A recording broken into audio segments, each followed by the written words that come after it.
নিশ্চয়ই আপনার শত্রুরা লেজ কাটা নির্বংশ। এ হলো সূরাটির বাংলা অর্থ। আবার বলছি, আল্লাহ পাক বলেন নিশ্চয়ই আমি আপনাকে, নবীজিকে বলি, নিশ্চয়ই আমি আপনাকে দান করেছি কাউসার,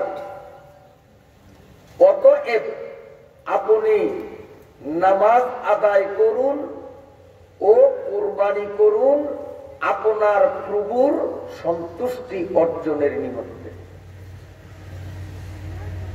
নিশ্চয়ই আপনার শত্রু নির্বংশ লেজ কাটা। এ হলো পঠিত ছোট্ট সূরাটির মোটামুটি শাব্দিক বাংলানুবাদ। এবার আসল ব্যাখ্যা। নিশ্চয়ই আমি আপনাকে কাউসার দান করেছি। কাউসার শব্দের তাফসীর হলো 36টা। আমি এক এক করে যদি 36টা তাফসীর কাউসারের শুনাইতে যাই তাহলে এতেই অনেক রাত হয়ে যাবে, সূরার মাথায় যাওয়া সম্ভব হবে না। বিধায় আমি 36টা তাফসীর আলোচনা করার মতো সময় পাবো না বলে অতগুলো বলবো না, যত সামান্য একটু বলেই সামনে অগ্রসর হব, যাতে করে সময় মতো আমরা সূরাটাকে শেষ করে এখান থেকে আজকের মতো বিদায় হতে পারি ইনশাআল্লাহ। আল কাউসারের ব্যাখ্যা কয়টা বললাম ভুলে গেছেন? 36টা। তার মধ্যে এক অর্থ হলো আল কাউসার অর্থ কল্যাণকর জিনিস, অধিক পরিমাণে অসংখ্য কল্যাণকর জিনিস।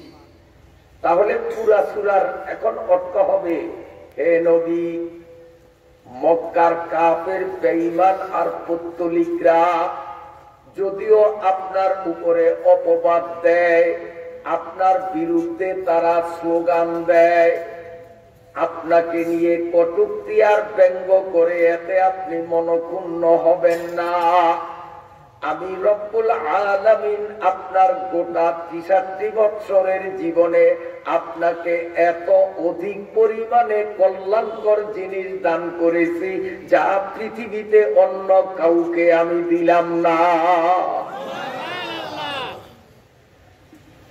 সারা পৃথিবীতে যতগুলো মানুষ নবী রাসূল গাউস কুতুব, ধনী গরিব, শিক্ষিত মূর্খ, বুদ্ধিমান আর নির্বোধ, সমস্ত মানুষকে আল্লাহ যে পরিমাণ কল্যাণকর জিনিস দিয়েছেন, একা আমার নবী, আপনার নবী, বিশ্ব নবীকে আল্লাহ সবার থেকে বেশি দিয়েছে। আল্লাহ পাক নবীজিকে সান্ত্বনা দিতেছেন, ও নবী, ওই বেঈমানের দল আপনাকে নিয়ে ব্যঙ্গ করলে আপনি মনক্ষুণ্ণ হবেন না, হক কথার থেকে আপনি বিচ্যুত হবেন না, ওদের কথায় আপনি মনক্ষুণ্ণ হবেন না, ওদের কথায় আপনি হক কথা বর্ণনার থেকে লাইনচ্যুত হবেন না। আপনি আপনার দায়িত্ব কর্তব্যে অটল থাকুন, তার কারণ ওদের এই সমালোচনায় আপনার কিছু আসবে যাবে না। আমি আল্লাহ তো আপনাকে অনেক অনেক কিছু দিয়েছি। কেমন দিয়েছেন একটু না বললে নয়, অল্প একটু বলতে হবে। আমার নবীকে আল্লাহ সব ধরনের কল্যাণকর জিনিস দিয়েছেন। কেমনে দিয়েছেন বিস্তারিত আলোচনার সময় হাতে নেই, মোটামুটি আপনাদের বোঝার জন্য বলি। দুনিয়ার প্রচলিত নিয়ম, মহিলারা যখন অন্তঃসত্ত্বা আর গর্ভবতী হন, পেটে যখন সন্তান আসে, বলেন তো তখন মহিলারা সুস্থ থাকে না অসুস্থ থাকে? স্বাভাবিকভাবে তারা অসুস্থ। প্রাথমিক পর্যায়ে মাথা ঘুরানি, বমি বমি ভাব, খাদ্য খাবারে কাঁচা মাছের দুর্গন্ধ, ঠিক না বেটি? এরপরে গর্ভের বয়স যত বাড়তে থাকে, মহিলার অবসন্নতা, শারীরিক দুর্বলতা অসুস্থতা দিনে দিনে বাড়তে থাকে না কমতে থাকে? বাড়তে থাকে।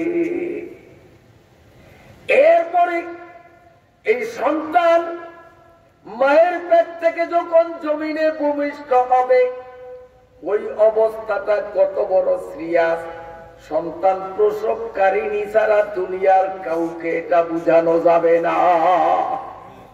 জিহ্বাটা দেড় হাত বাহির হইয়া যায়, আশেপাশে মুরব্বীদের পা জড়াইয়া মাপ চায়, জীবনের শেষ মুহূর্ত মনে করে। আসলে ওই অবস্থায় কত মহিলারা মারাও গেছে। এই পৃথিবীতে মানুষ রোগ ব্যাধিতে যত কষ্ট পায়, সন্তান খালাসের সময়ের কষ্টের তুলনায় ওগুলো কষ্টের কাতারে পড়ে না। এত কষ্ট কইরা যেই মা আমাকে জমিনে পাঠাইলেন, বর্তমান সমাজে অনেক যুবকরা বউ পাইলে তখন ওই মায়েরে আর চিনে না। এই ওয়াজ শুধু ইঙ্গিত দিলাম, করবো না, করার দরকার ছিল। খালি ফিরলে উইন কইরা লাভ নাই। কারণ আপনারা চুপে চুপে চোরের মতো পালাইয়া আসছেন, যুবক করে মাহফিলে আনেন নাই। চিন্তা করছেন লোক বেশি হইলে তো ওয়াজ ভাগে কম পাবো, কাজে চুপে চাপে আমরা যাই, ওগরে নিব না। যদি ওদেরও সাথে নিয়ে আসতেন তো এখানেও কিছু বলতাম, এতে ওদেরও লাভ হতো, ভুল থেকে তারা সঠিক সিদ্ধান্ত পাইতো, আর আপনাদেরও লাভ হইতো। ময় মুরব্বীর বাপ্পার ইজ্জত করা তারা শিখত, এতে আপনারা উপকৃত হইতেন। যেহেতু আপনারা আপনাদের সন্তানকে আনলেন না, কাজে ওরাও ঠকলো, আপনারাও ঠকলেন। কারণ আলোচনা এটা আজকে করবো না। কারে করবো? জোয়ানরা নাই। আমার ভাইরা বাবাজিরা, এই হলো দুনিয়ার 100 মহিলাদের গর্ভবতী হইলে তাদের এই দুরবস্থা। কিন্তু মুহাম্মাদুর রাসূলুল্লাহ সাল্লাল্লাহু আলাইহি ওয়াসাল্লাম যে আমেনার পেটের মধ্যে এসে গেছেন, আমেনা কোনদিন অনুভব করতে পারেননি।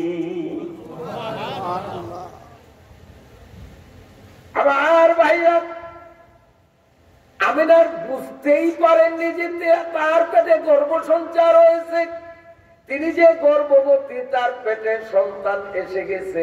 আমেনা কোনদিন অনুভব করেননি। তার মাথা ঘুরাইল না, বমিও হইল না, খাদ্য খাবারে কাঁচা মাছের গন্ধ পাইলেন না, এবং তার শরীরে কোন ধরনের অবসন্নতা দুর্বলতা দেখা দিল না।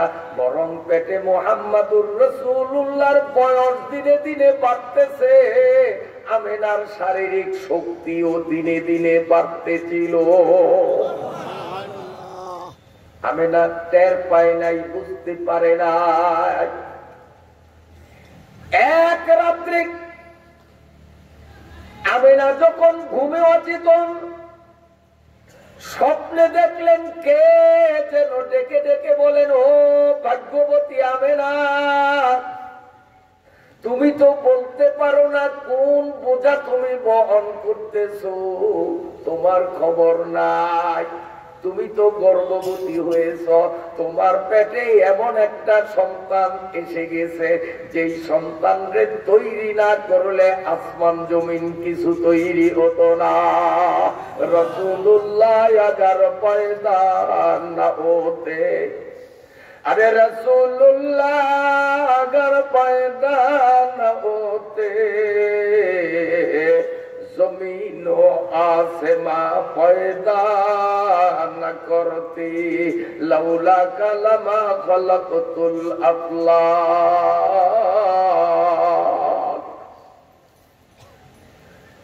ও আমিনা, তুমি কিন্তু গর্ভবতী, তোমার পেটে একটা সন্তান এসেছে, যেই সন্তান বিশ্ব নবী হবে, এই সন্তানটার নাম তুমি রেখে দিও মুহাম্মদ সাল্লাল্লাহু আলাইহি ওয়াসাল্লাম। আমিনার ঘুম ভাঙছে, তখন আমিনা বলছে, ও আমি তো গর্ভবতী। এর আগে টের পান নাই। ইন্না পাইনাকাল কাউসার, আল্লাহ বলেন ও নবী সব ধরনের কল্যাণকর দিকগুলো আমি আপনাকে দিয়েছি। দুনিয়ার হাজী সাহেব, গাজী সাহেব, মাস্টার সাহেব, মাওলানা সাহেব, পীর সাহেব, নবী সাহেব যারাই মায়ের পেটে আসছে মায়ের 12টা বাজাইয়া ছাড়ছে, কিন্তু আপনি আপনার মায়ের পেটে থাকিয়া মায়ের কোনো কষ্ট দেননি। কেমন নবীর উম্মত আমরা। হযরত আমেনা নিজেই বলেন, আমার সন্তান ভূমিষ্ঠের আগে ফেরেশতার মাধ্যমে স্বপ্ন যোগে যার নাম মুহাম্মদ রাখতে নির্দেশিত হলাম, ওই মুহাম্মদ যখন আমার পেট থেকে জমিনে আসে, সাধারণত দুনিয়ার মহিলারা সন্তান প্রসবকালীন তারা অজ্ঞান হয়ে যায় চিল্লা চিল্লি করে, কিন্তু আমার সন্তান ভূমিষ্ঠ হলো, এতে প্রসব বেদনা কিচ্ছু আমার একটুও হলো না। ওয়ামা আরসালনাকা ইল্লা রাহমাতাল লিল আলামিন। আমাদের নবী রহমত, করুণা গোটা জগতের জন্য। এই জগতের মধ্যে তার মাও একজন। যদি প্রসবকালীন মায়ের কষ্ট হয় তাহলে আমার নবীর যে ডেজিগনেশন তিনি বিশ্বের জন্য রহমত, এটা তো ব্যর্থ হয়ে যায়, প্রসার হয়ে যায়, মিথ্যা হয়ে যায়। আল্লাহ পাক তাই বলেন, ও নবী আপনি কলিমার দাওয়াত, ইসলামের দাওয়াত, হকের দাওয়াত, কোরআনের দাওয়াত দিতে গেলে মক্কার কাফের বেঈমানরা আপনার বিরুদ্ধে তুমুল সংগ্রাম আন্দোলন করুক না কেন, আপনাকে গালিগুলোজ করুক না কেন, এতে আপনি মন খারাপ করবেন না। শুধুমাত্র আপনি আরববাসীদের ভালোবাসা পেলেন না, একটা জিনিস না পাইয়া আপনি মনে দুঃখ নিবেন না।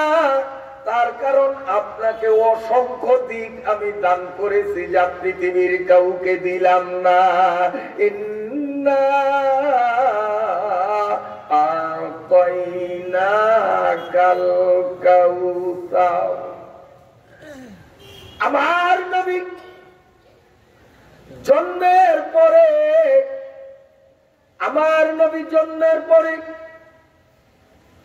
কাপড় দিয়ে বালিশ বানিয়ে চিৎ করে নবীজিকে শোয়ানো হলো। এরপরে নবজাতক শিশুকে ধুয়ে মুছে পরিষ্কার পরিচ্ছন্ন করতে হবে। এজন্য মহিলারা প্রয়োজনীয় জিনিস কুমকুম, গরম পানি, সাবান, নেকড়া ইত্যাদি জোগাড় করতে ব্যস্ত ছিল। সব তারা রেডি করে নিয়ে আসলো, আগত শিশুর গোসল সমাধান করবে। কিন্তু তারা কিংকর্তব্য বিমূঢ় হয়ে গেল। এসে দেখতেছে নবজাতক শিশু বিছানার উপরে যেখানে তাকে শোয়াইয়ে রাখা হলো, ওই বিছানার চতুর্পার্শ্ব দিয়ে এমন সুদৃঢ় প্রাচীর আর ওয়াল শিশুকে বেষ্টন করে রেখেছে, ভিতরে একটা পিঁপড়া ঢোকার মতো ছিদ্রপথ ছিল না। জানালা নাই, দরজা নাই, কপাট নাই, ফাটল পথ নাই। চতুর্দিক দিয়ে শিশক নির্মিত সুদৃঢ় প্রাচীরের মতো অলৌকিক ভাবে চারটা দেয়াল শিশুকে এভাবে বেষ্টন করে ফেলল। সমস্ত মহিলারা আঙ্গুল কামড় দিয়ে চিন্তায় পড়ে গেল, কি কোনো জিন শয়তান আসলো কিনা, নইলে আকস্মিক এই বেড়া, এই ওয়াল কোত্থেকে হলো, কি হলো। সবাই নির্বাক হয়ে গেছে। কিছুক্ষণ পরে দেখা গেল ওই বেড়া কিভাবে আসলো, কোত্থেকে আসলো কেউ নিরূপণ করতে পারলো না। অবাক হয়ে দেখতেছে আর দুশ্চিন্তায় গ্রস্ত হয়ে আছে। হঠাৎ দেখা গেল ওই ওয়াল হাওয়ার সাথে মিশে গেল, আর ওয়ালের পাত্তা ছিল না। এবার তাকাইয়া দেখে শিশুরে কিসের আমরা গোসল দেব, তার গায়ের ময়লা ইত্যাদি আমরা কিসের পরিষ্কার করব। চারিপার্শ্বে ওয়াল দিয়ে তাকে আবদ্ধ করে ওই রুদ্ধদ্বারের মতো মধ্যে কারা যেন তার পরিষ্কার পরিচ্ছন্নতার কাজ সমাধা করে গেছে। আবার আল্লাহ তাই বলেন, ইন্না আতাইনাকাল কাউসার। ও নবী, কাফের বেঈমানদের কথা আপনি ভগ্ন মনোরথ হবেন না। হকের দাওয়াত, হকের স্লোগান দিতে আপনি পিছপাও হবেন না। তার কারণ মক্কার মানুষ শুধু আপনাকে ভালো না বাসলে কিচ্ছু আসে যায় না। আমি আল্লাহ সব ধরনের কল্যাণকর দিকগুলো আপনাকে দিয়েছি, তার মধ্যে এটিও একটি। দুনিয়ার পানি দিয়ে আপনার জীবনের প্রথম গোসল করাইতে দিলাম না, আমি জান্নাতের নহরের পানি ফেরেশতার হাতে পাঠাইয়া ফেরেশতাদেরকে ওয়ালের মতো বানাইয়া আপনাকে ওই ওয়ালের ভিতরে নিরিবিলি পরিবেশে আমি জান্নাতের নহরের পানি দিয়ে ফেরেশতার হাতে গোসল ছেড়ে দিয়েছি।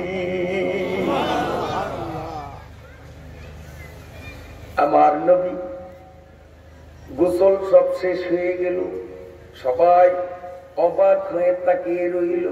হঠাৎ তারা দেখলো আমার দিকে চান, শিশু বিছনায় এভাবে চিৎভাবে শোয়া।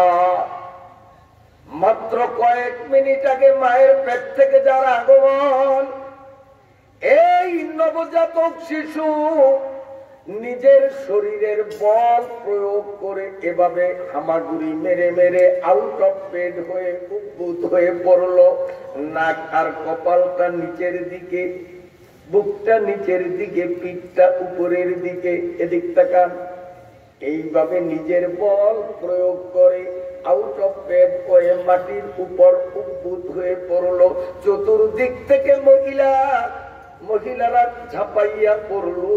তার কারণ ছোট্ট শিশু উদ্ভূত হয়ে পড়লে নাকে চাপ লাগবে, শ্বাসরোধজনিত কারণে শিশুটির মৃত্যু হতে পারে, ঠিক কিনা? এজন্য তাকে উদ্ধারের জন্য চতুর্দিক থেকে মহিলারা দৌড়াইয়া আসলো, কিন্তু তারা হতবাক হয়ে গেছে, কিংকর্তব্য বিমূঢ় হয়ে গেল। তারা দেখলো শ্বাসরোধের কোনো ভয় নাই, কিভাবে নাক চেপে ধরলো না। এই শিশু আলতো ভাবে হালকা ভাবে নাক আর কপালটা জমিনের সঙ্গে লাগাইয়া দুইটা ঠোঁট আর কচি জিহ্বা সঞ্চালন করিয়া গুনগুন রবে কি যেন বলতেছিলেন। মহিলারা নিজ নিজ কান নবজাতক শিশু মুহাম্মদুর রাসূলুল্লাহর মুখের কাছে যখন নিয়ে গেল, সবাই দেখলো কয়েক মিনিট আগে মায়ের পেট থেকে আগমনকারী শিশু নাক কপাল জমিনের সঙ্গে লাগাইয়া উষ্ণতায় জিহ্বা সঞ্চালন করিয়া দুই চোখের পানি দিয়া আমেনার ঘরের পুর ভিজাইয়া কান্দে আর বলে, মাবুদ গো, মায়ের পেট থেকে জমিনে আসিবা মাত্র উম্মতের মায়ায়, উম্মতের মহব্বতে আমার অন্তর থরথর করিয়া কাঁপতে লাগছে। আল্লাহ বিস্তার থেকে মাটিতে নামিয়া আমি নাক কপাল লাগাইয়া সিজদার ভঙ্গিমায় তোমার কাছে কিয়ামত পর্যন্ত আগত আমার উম্মত গুলোর জন্য দোয়া করিয়া, আমি উম্মতের জন্য দোয়া করতেছি। আমার আল্লাহ তাই বলেন, ইন্না আতাইনাকাল কাউসার। নবী সব ধরনের খায়রে কাতির, সব ধরনের কল্যাণকর দিকগুলো এককভাবে আমি আপনাকে দিয়েছি।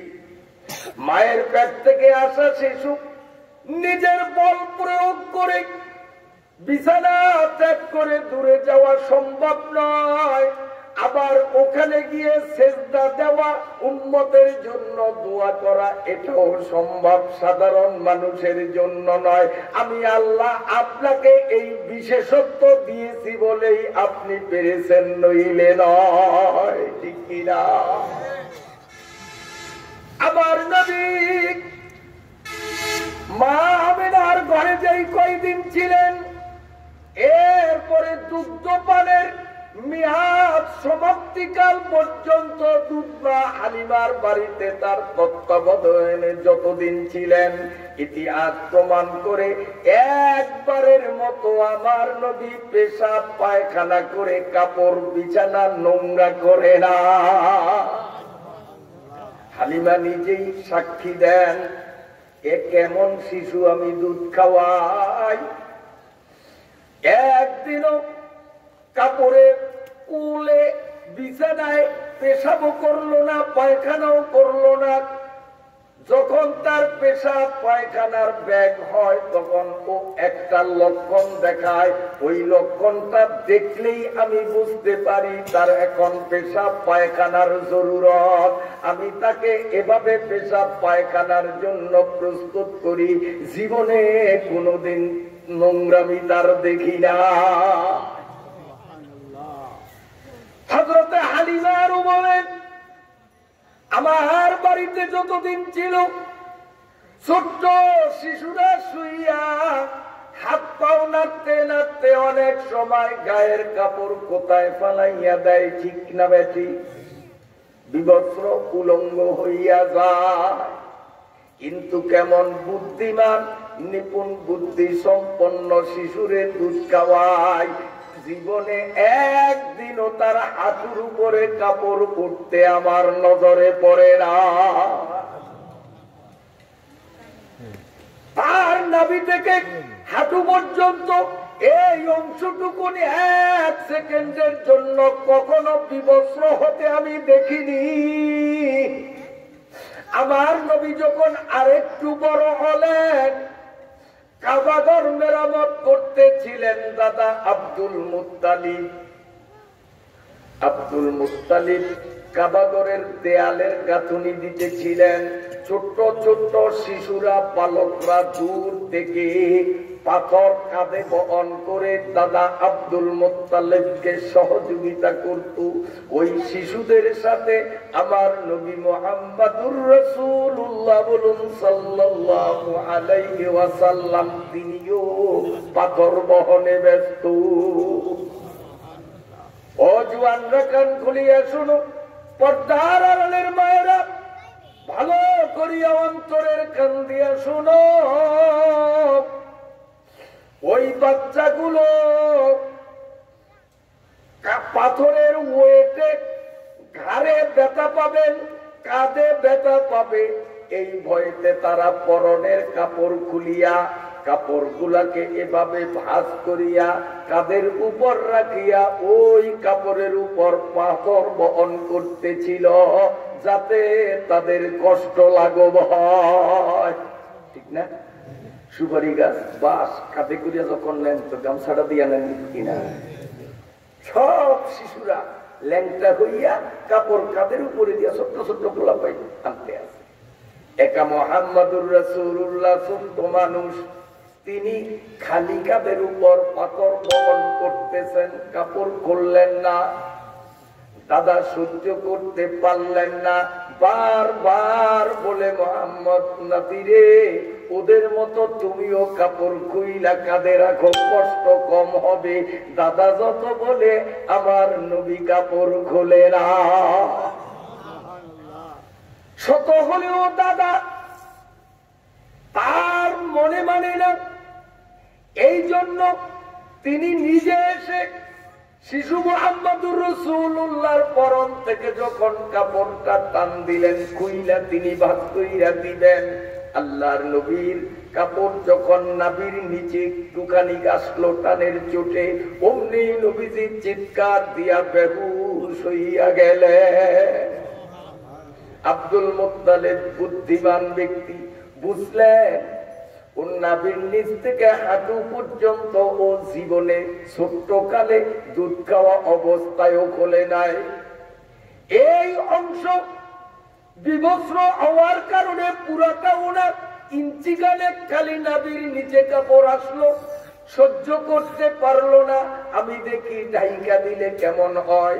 দাদা যখন কাপড়টা টান দিয়া আবার শিশু নবী মুহাম্মদুর রাসূলুল্লাহ সাল্লাল্লাহু আলাইহি ওয়াসাল্লামের নাভিটারে ঢাইকা দিলেন, আল্লাহর নবীর সঙ্গে সঙ্গে চেতনা ফিরত আসলো। আল্লাহ রাব্বুল আলামিন তাই বলতেছেন, নবী এমন বৈশিষ্ট্য দুনিয়ার কোন মানুষকে আমি দেই নাই। আপনি ছোট্টবেলা থেকে দুধ খান, ওই অবস্থার থেকেই আপনার উম্মত গুলোরে হাতে কলমে প্র্যাকটিক্যালে বুঝাইয়া দিলেন। সতর ঢাকা 24 ঘন্টা ফরজ, সতর খুলিয়া বেপরদা আমার উম্মত কখনো হইও না। সেই নবীর উম্মত আজ আমরা পুরুষগুলো ফুল প্যান্ট পরি, আমরা নবীর থেকে 2 ইঞ্চি নিচে, আবার তার নবীরার থেকেও 6 ইঞ্চি নিচে, বিনা বেতনে সুইপারের কাজ করিয়া সরকারি রাস্তা ঝাড়ু দে। আছে লুঙ্গি